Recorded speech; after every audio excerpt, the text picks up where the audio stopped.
Here's your money briefing for Thursday, November 30th. I'm Danny Lewis for the Wall Street Journal, in for J.R. Whalen. Are you feeling bad about your job right now? Angry? Stressed? If so, you are far from alone. By many accounts, workers in the U.S. are unhappier with their jobs than they have been in years.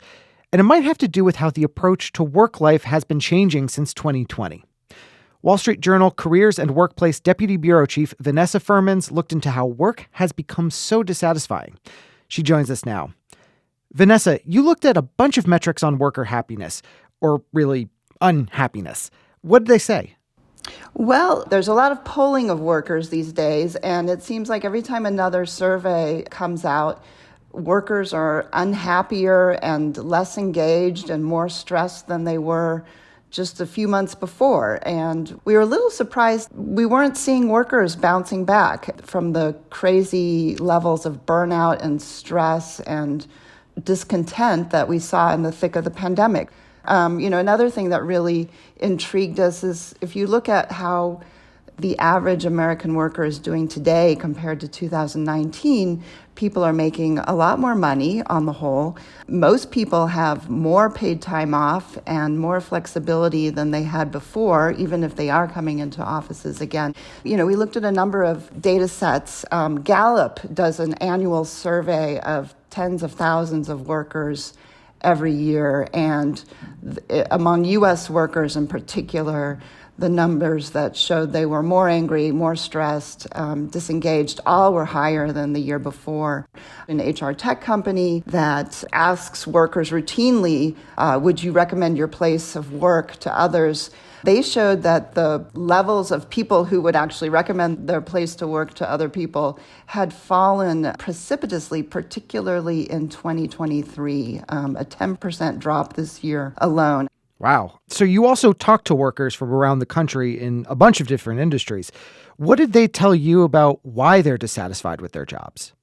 Well, as you can imagine, everyone's unhappiness is different, but there are some common threads.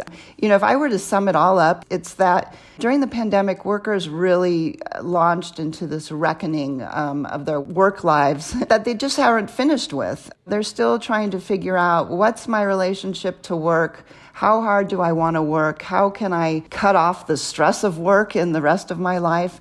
And companies, meanwhile, are really trying to move back to pre-pandemic norms. But a lot of companies also spent a lot more on employee benefits since 2020, 20% more on things like mental health care, child care, well-being bonuses. Why hasn't that helped much? The whole question around remote work still remains a big factor. People are still trying to figure out how that works. On one hand, we all like having more control over where and how we work. And some people are very content working remotely all the time. But a lot of people, even when they relish that freedom and flexibility, are still feeling the isolating effects of remote work.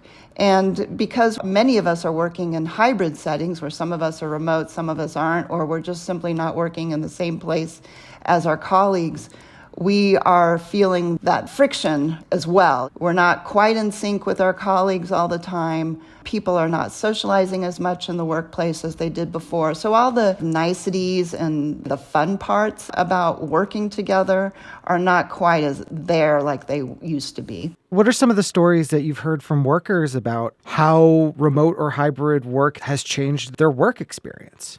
We spoke to one woman who, since the pandemic, had been working largely remotely. And then more recently, she was called back to her office 2 days a week. And in the meantime, she had moved, so the commute was now going to be an hour long, getting her kids onto the school bus and being there when they came home. That certainly disrupted all of that. And she said, this is still a much better situation than in 2019 when I was going into the office and making that commute every single day. We realized in the pandemic that isn't always necessary to do.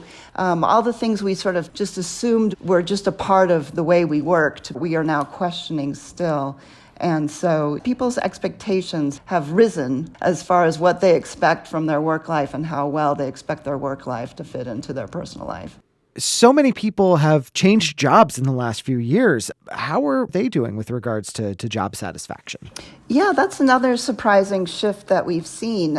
Usually data shows that when people start a new job, that's when they're actually the most excited and engaged, and it's even known as sort of a new job honeymoon, and that's something that's changed. New workers are actually less engaged, they feel less included, and they also are talking more than longer tenure workers about leaving. And the new workers also felt like that more this year than they did last year. So one theory is that people have been able to jump ship for new jobs for a lot more money up until recently. The wage premium for switching jobs has really gone down. So people who are leaving for new jobs are not getting perhaps the pay bump that they'd hoped for. And then they arrived in a new situation and found, oh, well, maybe I thought this was a better opportunity than it actually was.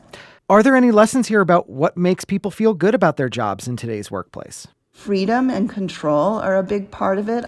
Certainly control over how the work gets done. That seems to be a big factor. Another factor, and this continues to be a challenge, though, is how to bring back the more social aspects of work culture. A lot of people are saying, I don't go to happy hour anymore with coworkers. I don't chit-chat with coworkers like I used to. Some people simply say, I don't have a friend at work anymore like I used to. That, I think, is still a big part of what makes people happy about being in the workplace. And that's something that companies are going to have to tackle as well. Vanessa Fuhrmans is the Deputy Bureau Chief for Careers and Workplace at the Wall Street Journal. And that's it for Your Money Briefing. Today's show was produced by me, Danny Lewis, with supervising producer Melanie Roy. We'll be back tomorrow morning. Thanks for listening.